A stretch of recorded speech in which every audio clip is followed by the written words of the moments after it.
Selamat berjumpa teman-teman mahasiswa. Kita masuk ke dalam kuliah pengantar liturgi untuk pekan yang ke-13. Kita pada pekan ke-13 ini membahas liturgi dan devosi umat. Liturgi dan devosi umat. Kita langsung masuk saja ya. Pengertian devosi. Kata devosi dari kata Latin devotio, kata kerjanya devovere, berarti kebaktian, pengorbanan, penyerahan, sumpah, cinta bakti. Dengan demikian devosi itu dilakukan selalu dengan sikap cinta, ada kasih, ada rasa kerinduan, menghormat, berbakti kepada Tuhan atau pribadi tertentu yang menjadi alamat devosi itu. Jadi orang yang berdevosi dalam tradisi gereja itu orang yang memang punya hati di situ. Kalau devosi dilakukan dengan terpaksa, diwajibkan komunitas, rosario karena diwajibkan komunitas, atau adorasi diwajibkan komunitas, itu sebenarnya Anda belum berdevosi sungguhan. Devosi itu selalu ada rasa sikap cinta, rasa ingin yang memang dari hati. Karena itu melibatkan seluruh hidup kita, diri kita, termasuk afeksi kita. Devosi dibedakan dari liturgi. Liturgi itu berciri resmi karena menjadi ungkapan misteri Kristus dan hakikat asli gereja seperti dapat kita pelajari pada Sacrosanctum Concilium artikel 2. Sedangkan devosi itu olah kesalehan yang tidak selalu berciri resmi, lebih longgar. Akan kita lihat. Orang makanya disebut berdevosi itu apabila telah berdevosi apabila saya mengusulkan 3 poin. Memiliki cinta untuk berdevosi tersebut. Jadi tidak dengan terpaksa, tidak dengan karena kewajiban. Kalau para frater misalnya itu harus doa rosario atau koronka atau adorasi tapi masih karena jadwal, karena kewajiban, itu belum sampai ke level telah berdevosi. Yang kedua, menjalankan secara teratur dan konsisten. Ini penting. Jadi devosi kalau misalnya ada frater, apa devosimu? Anu Romo Rosario. Oh, bagus. Nah, setiap hari? Enggak Romo. Nah, berapa kali seminggu? Sebulan sekali. Itu pun kalau komunitas ngajak. Wah, itu bukan devosi namanya. Kamu terpaksa itu. Devosi itu selalu dilakukan secara teratur, setiap hari, paling bagus itu setiap hari. Ya 2 hari sekali oke juga ya. Tapi intinya lebih sering dan konsisten. Menghayati semangatnya dalam kata dan perbuatan sehari-hari. Jadi apa yang menjadi devosi itu juga muncul dalam semangat hidupnya sehari-hari. Jadi kalau orang berdevosi koronka, yang adalah doa devosi kerahiman ilahi, mestinya orang suka mengampuni dan berbelas kasih, melahirkan dalam hidup konkret perwujudan dalam hidup apa yang ia hayati dalam devosinya. Itu ya. Kenyataannya devosi dapat melengkapi apa yang sering dipandang kurang dalam liturgi, yaitu aspek afeksi, emosi, kerinduan batin, ya. Kekasan dari devosi itu sanggup untuk melengkapi aspek afeksi itu ya, emosi, kerinduan batin dan aspek perasaan. Liturgi kita itu, liturgi Romawi itu kan memang terkenal liturgi yang terutama presis atau tepat untuk ajarannya, untuk rumusannya, yang sistematik juga padat, bagus ya, singkat, ringkas ya. Tapi sering kalau yang kurang tertampung barangkali adalah aspek afeksi, perasaannya. Kalau orang misalnya dalam kelompok karismatik ya devosi kepada Roh Kudus, itu bisa haleluya, haleluya. Bisa bisa bergembira gitu ya. Nah, itu sesuatu yang tidak selalu bisa kalau pas kalian ikut misa tiba-tiba haleluya, haleluya, itu malah semua orang nengok kamu ya kan. Itu enggak boleh ya, ada tempatnya sendiri semua. Kemudian kenyataannya devosi dapat melengkapi itu tadi ya. Selanjutnya kita akan melihat munculnya devosi. Pertama dari sudut historis liturgis. Devosi ini sebenarnya sudah ada sejak gereja awal. Sudah sejak awal gereja itu berdevosi. Terutama pada awal-awal sejarah gereja itu penghormatan kepada Ekaristi sudah ada, tapi belum ada adorasi seperti sekarang ya. Rosario juga belum ada, tapi penghormatan kepada relikwi para martir. Yang sangat terkenal pada abad kedua itu devosi kepada Santo Polikarpus yang dibakar, lalu tulangnya itu yang masih bisa dibawa itu lalu dihormati. Namun memang devosi yang sebenarnya sekarang banyak kita kenal itu berkembang pesat baru pada abad pertengahan. Ketika liturgi barat khususnya itu dirasakan kering. Kita tahu ya sejak abad ketiga liturgi itu selalu menggunakan bahasa Latin. Umat tidak semua dong paham dengan bahasa Latin. Akibatnya mereka hanya menjadi peserta yang tidak tahu apa-apa yang terjadi di altar, tahu komuni-komuni. Meskipun kemudian pada abad pertengahan komuni juga semakin jarang. Karena ada perasaan berdosa, perasaan umat itu cuma kelas 2, dan ini semua menyebabkan suatu alienasi istilahnya, terasing, umat teralienasi, umat terasing dari liturgi. Itu maksudnya. Selanjutnya, dari sudut antropologis, nyatanya liturgi gereja tidak bisa menampung seluruh segi kemanusiaan kita. Memang perayaan liturgi itu merayakan seluruh kemanusiaan kita yang ditebus oleh Tuhan kita Yesus Kristus. Tetapi perayaan liturgi sendiri kan perayaan yang tetap ada batasnya dalam aspek-aspek tertentu, tidak bisa memuat seluruh kekayaan ilahi. Devosi itu mampu menampung kebutuhan afektif dalam relasi dengan Allah. Kita tahu bahwa berelasi dengan Tuhan itu tidak hanya soal ini kognitif, soal teologi, soal rumusan, tapi juga menyangkut terutama akhirnya kemantapan yang itu ada di hati. Kemantapan ada di hati kita. Bila liturgi Romawi Barat cenderung berciri kering, devosi doa-doanya padat, singkat, rasional, sistematik, maka devosi memberi ruang gerak yang longgar, yang memberi ruang gerak untuk yang afeksi, bisa lebih spontan dan mudah. Contohnya doa rosario. Kita itu kalau rosario ya, kalau rosario itu, kalian punya rosario, atau saya punya rosario ini, rosario ini begitu mudah. Kita kan mesti hafal Salam Maria. Salam Maria penuh rahmat Tuhan sertamu, terpujilah engkau di antara. Sambil ngantuk-ngantuk aja bisa, maka kebanyakan sudah doa rosario mesti ngantuk. Saya pun juga jago saya itu. Kalau doa rosario itu kalau sendiri itu gampang sekali ngantuk. Tapi itulah, karena mudah, lebih spontan dan bisa menyertakan perasaan.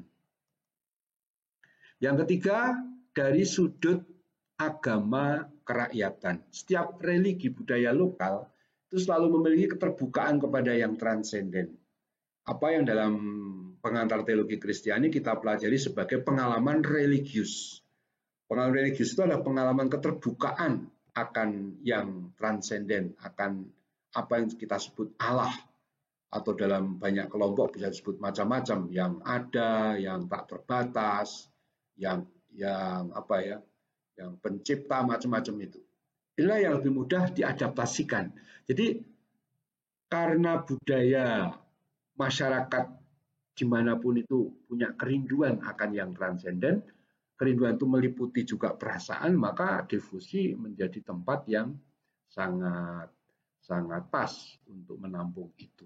Karena tidak ketat juga, seperti liturgi itu lebih ketat. Contohnya ada banyak tempat ziarah Katolik yang tadinya itu tempat-tempat untuk menepi itu dalam bahasa Jawa ya artinya untuk meditasi, untuk menyepi dari orang-orang yang mau kalau dulu ya mencari kesaktian ya, berpuasa,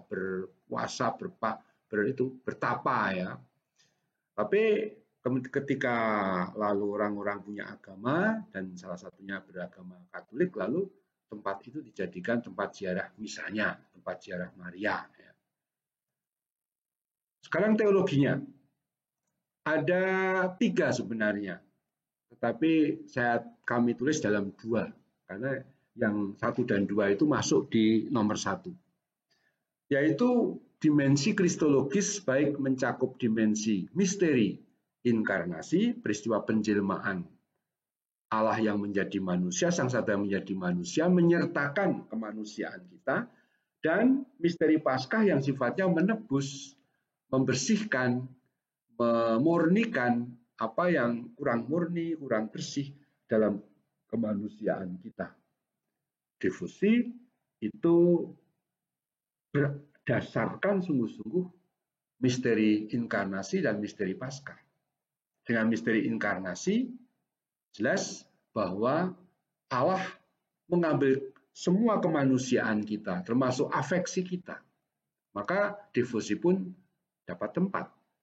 Ingat ketika wanita yang sakit pendarahan itu menjamah jubah Yesus, menjamah jubah Yesus saja sudah menjadi sembuh. Karena dia punya devosi kepada Yesus, punya keyakinan Tuhan menyembuhkan. Nah, itu contoh sangat sederhana tapi terjadi. Sedangkan misteri Paskah memberi dasar pada aspek pemurnian, penebusannya. Nah, yang ketiga atau di sini disebut dimensi yang kedua, itu dimensi yang pneumatologis. Kalau yang 1 tadi kristologis, terdiri atas misteri inkarnasi dan misteri Paskah, maka ini dimensi pneumatologis, yakni Roh Kudus yang hadir di setiap diri dan bangsa manusia, selalu mendorong segala yang ada dalam diri manusia itu pasti untuk terbuka kepada Allah, pada Tuhan. Dengan demikian sebenarnya kita itu dalam iman Kristiani, iman Katolik itu meyakini setiap orang, setiap bangsa, setiap suku, ya, bahkan setiap orang dari agama apapun, termasuk yang non-Kristen, ya, itu sungguh-sungguh memiliki kontak dengan yang transenden, dan bahkan istilah kita, Roh Kudus hadir pada diri mereka.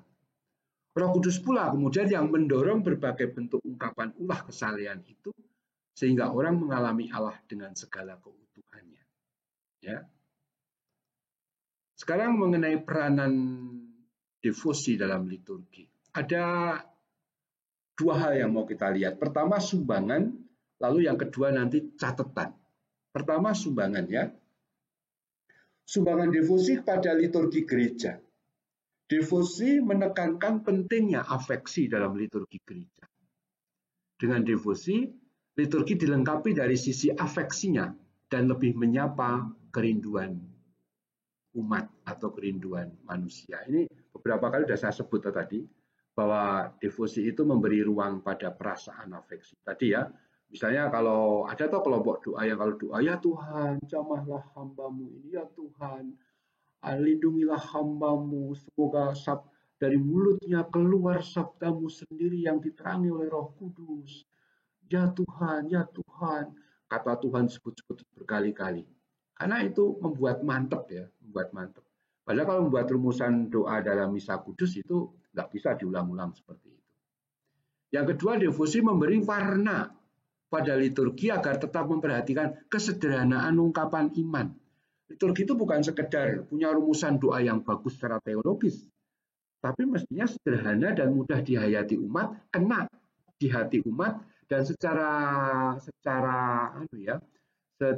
simpel itu umat yang sedang ikut berliturgi itu dibantu ikut terlibat dalam seluruh dirinya. Liturgi yang hanya dipikirkan itu secara sistematik, masuk akal, kemudian rumusan teologisnya sesuai, kalau dibacakan tidak terlalu menyentuh. Justru kadang-kadang dalam pengalaman devosi kita, orang yang berdoa dengan berbuih-buih, ya, saking masuknya itu, dia dia sangat terbantu. Ya. Nah, bagaimana liturgi diingatkan supaya memperhatikan aspek kesederhanaan ini. Yang ketiga, devosi juga mengingatkan liturgi sebagai sebuah doa. Dengan devosi, doa diberi tempat yang leluasa dalam liturgi. Jadi dengan devosi ini sebenarnya doa liturgi yang resmi sifatnya tadi diingatkan, liturgi juga sebuah doa, bukannya sekedar perayaan yang penting ex opere operato, artinya dilaksanakan sesuai dengan ritusnya sehingga sah. Bukan hanya urusan itu. Liturgi itu juga sebuah doa. Mestinya kita berliturgi itu dengan sungguh-sungguh berdoa. Maka saya selalu mengatakan pada para calon imam, khususnya yang latihan misa, latihan sudah tingkat 6 gitu ya. Ingat, kalau menjadi romo, menjadi imam itu bukan hanya membaca misa, tapi membacakan dalam arti mendoakan, berdoa. Supaya liturgi kita yang kita pimpin itu masuk di hati umat, kita sendiri harus berdoa. Itu maksud saya. Ya maaf, kadang-kadang ada imam yang kalau mendoakan sangat cepat. Doa itu ya, pokoknya cepat selesai. Ya mungkin orang senang cepat pulang lalu cepat makan, tetapi itu lalu menjadi kering nanti penghayatan iman kita. Liturgi diingatkan oleh doa, devosi, juga sebuah doa. Maka ketika mendoakan rumusan-rumusan dalam TPE, dalam doa-doa itu kita mesti menghayati sebagai doa. Doa menghadap kepada Allah. Kita aja kalau mau ngomongan dengan sesama, nggak boleh terlalu cepat toh. Kalau mau, Father, bagaimana kalau kamu tuh omong apa sih? Coba bayangkan, dengan sesama saja kita perlu ngomong pelan-pelan dan tenang, menjelaskan, apalagi kepada Tuhan, juga sebagai tanda hormat kita kepada Allah. Ya, maka jangan cepat-cepat kalau berdoa itu, ganggu itu. Lalu yang kedua, tadi saya katakan catatan kritis pada devosi umat. Devosi itu tidak boleh menggantikan liturgi gereja. Karena berdevosi, misalnya umat jadi lupa misa kudus misalnya. Contohnya, ada panitia, UMK misalnya membuat rencana ziarah ke Sedang Sono, ke Poh Sarang, ke Gua Maria Krep, atau entah di mana ya, jauh. Pada berangkat hari Sabtu misalnya, bahkan menginap di sana, udah pesan tempat penginapan sampai Minggu misalnya. Tapi dalam rundown acaranya itu tidak ada yang kata-kata perayaan Ekaristi atau misa. Yang ada cuma keakraban, api unggun di sana, terus makan-makan, terus game, main drama, tapi nggak ada misa. Ziarah itu memang devosi, tetapi tidak boleh lalu menggantikan misa misalnya. Misa hari Minggu tetap harus ada, karena itu misa memang harus ada, setiap hari Minggu ada misa, dan kita wajib ikut misa pada hari Minggu misalnya. Lalu yang kedua, devosi harus dijauhkan dari praktek dan paham magis. Paham magis itu apa toh? Paham magis itu artinya paham yang meyakini terkabulnya doa itu lebih karena angka, rumusan, benda, atau waktu tertentu. Misalnya, saya beri contoh ya, yang magis-magis itu. Ada orang bilang gini, kalau doa ya, kalau mau doa itu yang manjur didengarkan Tuhan itu doalah jam 12 malam. Itu Tuhan pas melek-meleknya. Tuhan tuh melek terus, nggak pernah tidur. Pas melek-meleknya. Atau kalau mau doa itu pakai rosario saya ini loh. Ini diberkati Sri Paus. Loh, kapan kamu ke Roma? Loh, waktu misa itu misa Natal, Paus kadang-kadang berkati gini tuh. Wah, itu saya letakkan di layar televisi itu sehingga kena bayangan tangannya Paus. Atau gini, atau rosario diberkati Bapak Uskup atau oleh Romo siapa, atau ini diberkati 15 Romo loh. Lalu waktu kamu ujian, misalnya, nggak usah belajar, pegang rosario aja. Karena yakin dari rosario ini akan muncul kekuatan gaib yang menyebutkan semua jawaban yang ditanyakan dosen. Itu magis. Ya. Lalu juga contoh lain misalnya, ikut novena. Novena buat misalnya novena apa ya? Novena ya novena lah. Ada banyak novena atau ya di ziarah tempat ziarah misalnya. Novena harusnya kan 9 kali.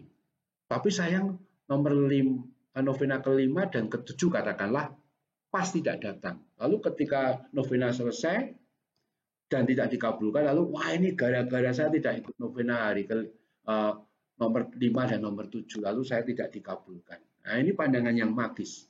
Pandangan magis itu intinya terkabulnya doa itu karena angkanya, karena rumusannya. Itu juga saya jangan menggunakan teks doa apa itu devosi apa itu doa Yudas Tadius atau apa itu yang doa devosi novena yang pasti terkabul.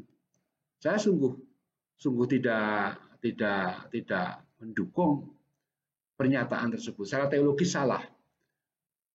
Novena yang tidak pernah gagal. Seolah-olah apa yang kita mohon mungkin termasuk yang tidak baik pun akan tidak gagal. Tapi lebih dari itu yang paling pokok, kata-kata itu kayak menyerang kebebasan Allah. Seolah-olah Allah itu nggak punya kebebasan untuk menentukan. Ya ini salahnya. Lalu C, devosi harus sesuai dengan iman gereja yang benar. Misalnya saking cintanya kepada Maria, tempat Yesus malah dilupakan atau dinomorduakan. Atau berdoanya begini, ya Bunda Maria, sampaikanlah salam ini kepada Allah Bapa, sampaikanlah doa ini kepada Allah Bapa. Ya Maria, kabulkanlah doa kami. Maria kok mengabulkan doa? Maria itu menjadi perantara doa kita kepada Yesus, hanya sampai kepada Yesus. Seperti orang kudus juga hanya berdoa kepada Yesus. Yesus satu-satunya pengantara yang kepada Allah Bapa. Itu prinsip dasar trinitaris ya. Yesus itulah jalan kebenaran dan hidup. Dialah pintu, dialah pengantara kita satu-satunya. Dan kita berdoa karena Roh Kudus dan sumber dan tujuan seluruhnya adalah Allah Bapa. Nah, kemudian contoh-contoh berbagai devosi, misalnya ada adorasi, jalan salib, ziarah, rosario, berbagai litani, novena, koronka, gerakan-gerakan seperti gerakan karismatik, taise, itu semua biasanya masuk secara pastoral itu di kelompok devosi ini ya. Berbagai doa-doa yang lain, ya, skapulir, ya, gambar, ikon, itu semua devosi. Banyak kalau dalam hal ini contohnya.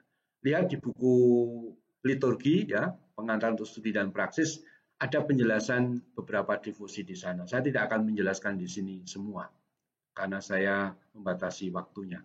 Sekarang saya ambil contoh misalnya devosi Ekaristi. Itu ada dua macam. Ada dua bentuk devosi Ekaristi. Pertama, devosi Ekaristi bersama.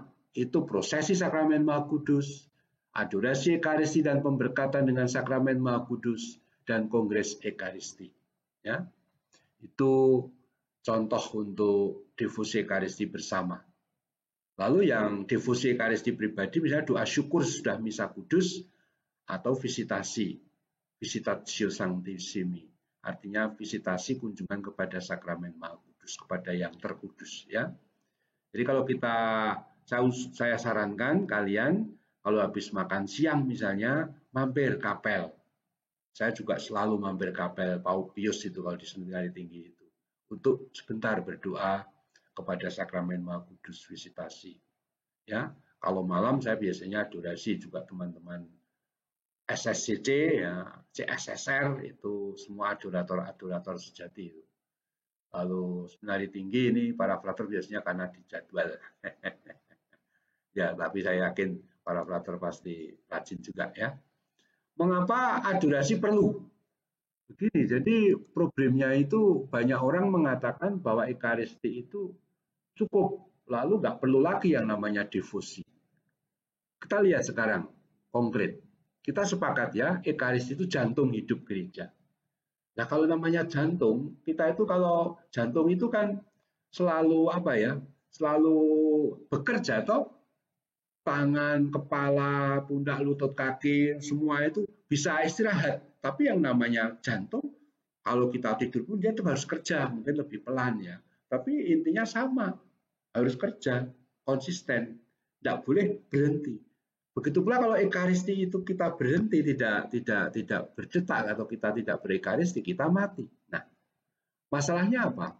Nyatanya, sudahkah kita layak sungguh-sungguh memberi waktu untuk Tuhan Yesus yang hadir dalam ekaristi? Bukankah saat komuni kita serba cepat dan terburu ke acara lain? Nggak usah, nggak usah awam, dirigen atau kor atau yang orgel yang tidak sempat habis komuni langsung orgel lagi. Kapan kalau doa? Ayo. Saya mau katakan bahkan Romo Imam sendiri ya, habis komuni kudus itu apa yang buat? Dia membagi komuni, habis membagi komuni imam juga harus purifikasi, membersihkan piala. Lalu habis itu marilah berdoa, doa sesudah komuni. Lalu pengumuman, lalu berkat. Masuk sakristi, apa yang terjadi? Dikerubungi atau dikerubuti oleh anak-anak yang minta tanda tangan untuk komuni pertama, untuk krisma, ya kan? Kapan romonya berdoa sungguh-sungguh di depan sakramen Maha Kudus? Ayo, kapan? Ayo, kapan? Nah, itu masalahnya. Nah,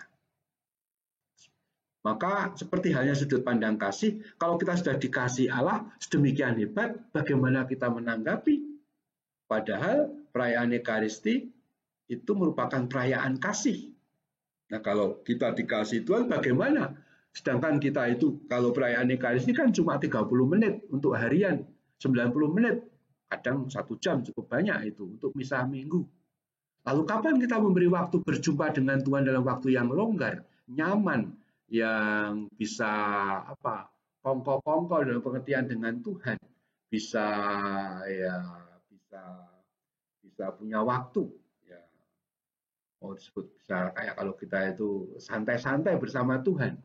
Jawabannya memang kita tetap butuh waktu untuk berdoa sendiri di depan sakramen. Itulah adorasi. Ya.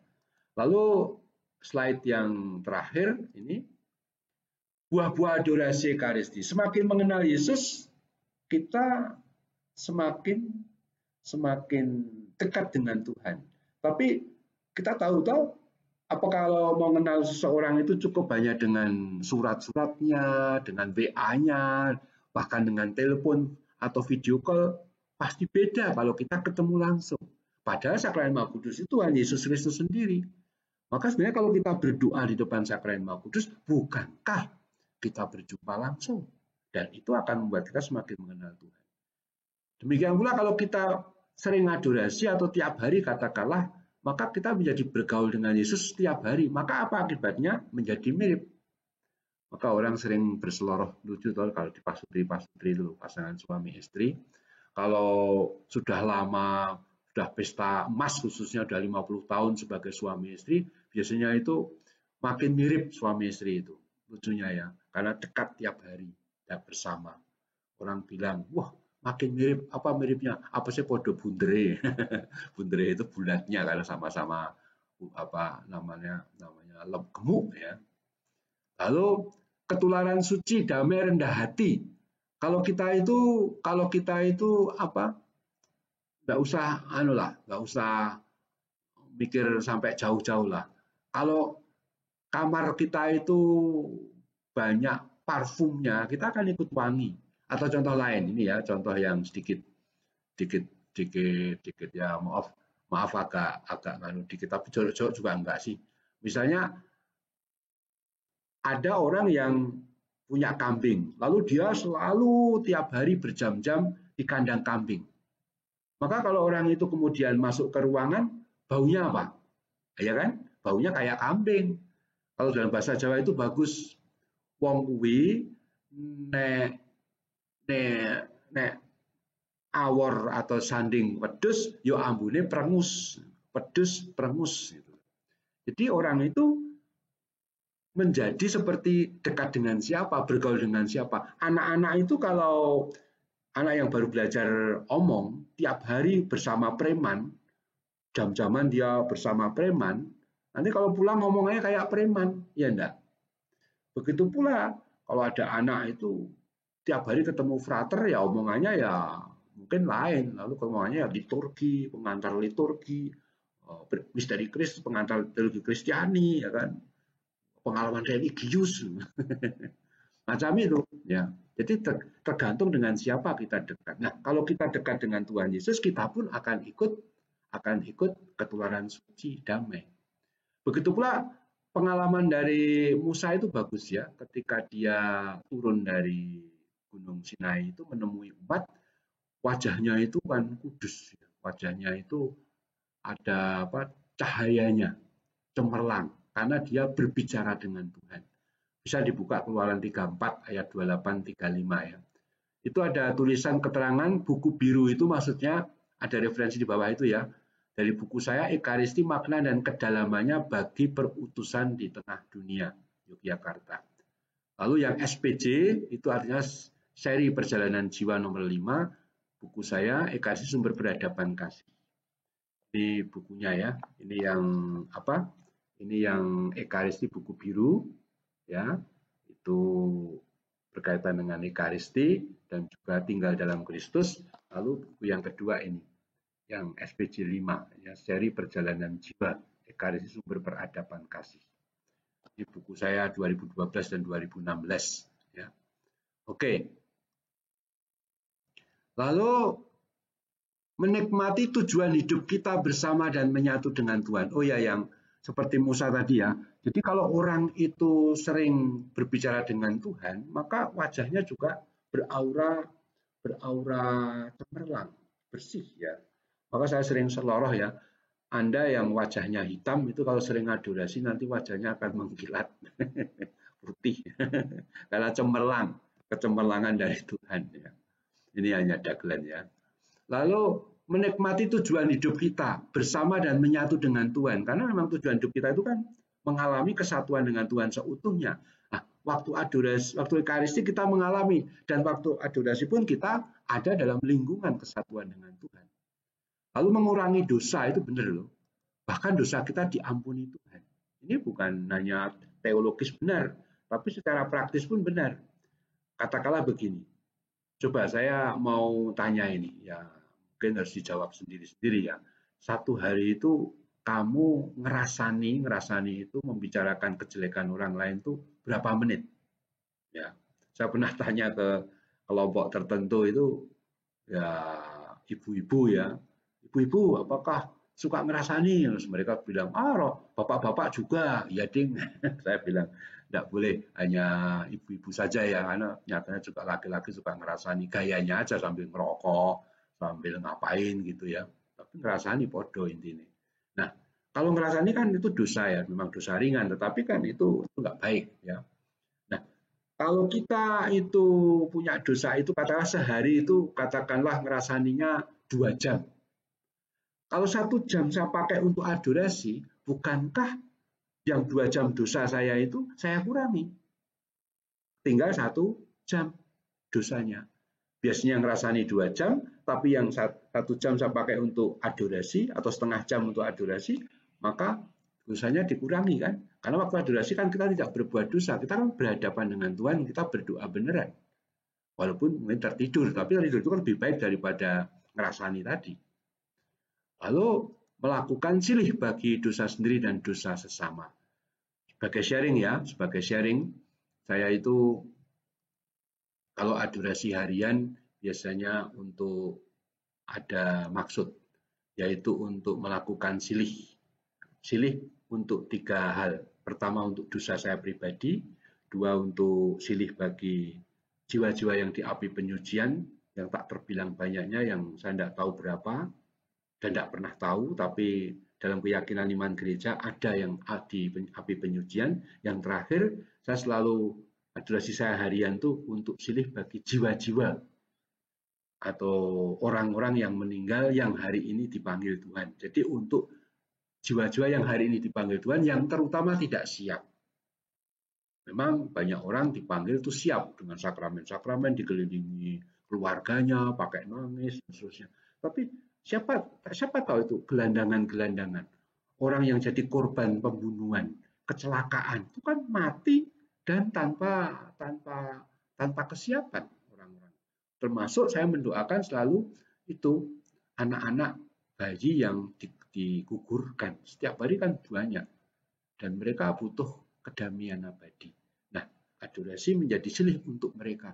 Jadi adorasi harian saya itu misalnya tidak hanya untuk kepentingan pribadi. Saya merasa malah jarang berdoa untuk pribadi karena sudah dilengkapi Tuhan.